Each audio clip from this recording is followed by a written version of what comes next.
हमारे चैनल ज्ञान मतलब संगे सब्सक्राइब कर लो और घंटी के छवा दबा।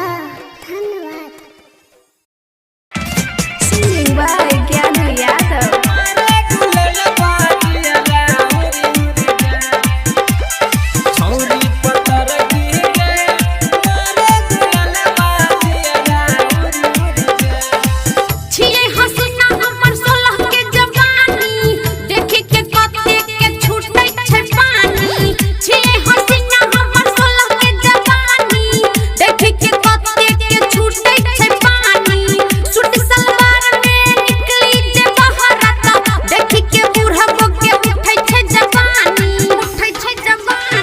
छौरी पतर की गे मारे गुलल बाजिया उरी उरी जाए। छौरी पतर की गे मारे गुलल बाजिया उरी उरी जाए।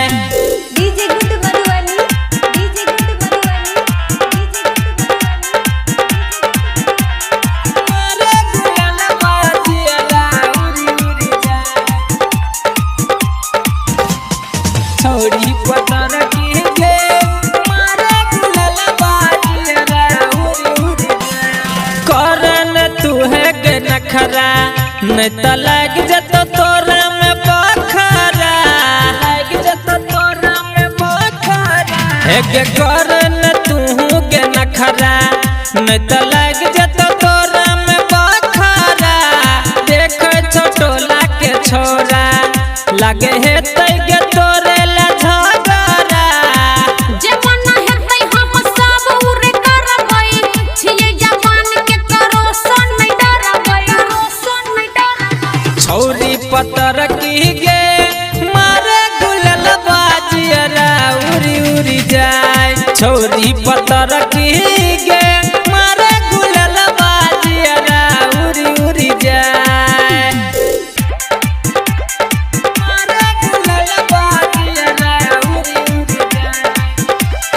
छौरी पतर की गे मारे गुलल बाजिया उरी उरी जाए। चल बेजे ना मटक का कियो लले तो मजा के साइट का। लले तो मजा के साइट का है।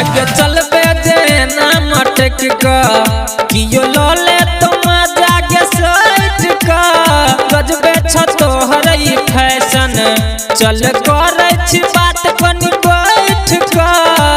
हमरा फैशन के सगरो छै हाला, देखि के डोलै छै डोला महाला, डोला महाला। छौरी पतर की गे मारे गुलल बाजिया उरी उरी जाए। छौरी पतर की गे मारे गुलल बाजिया उरी उरी जाए। छियै हसीना हमर सोलह के जवानी, देखि के कते के छूटै छै पानी। सूट सलवार में निकली जे बहरा त देखि के बूढ़बो के उठै छै जवानी, उठै छै जवानी। छौरी पतर की गे मारे गुलल बाजिया उरी उरी जाए। छौरी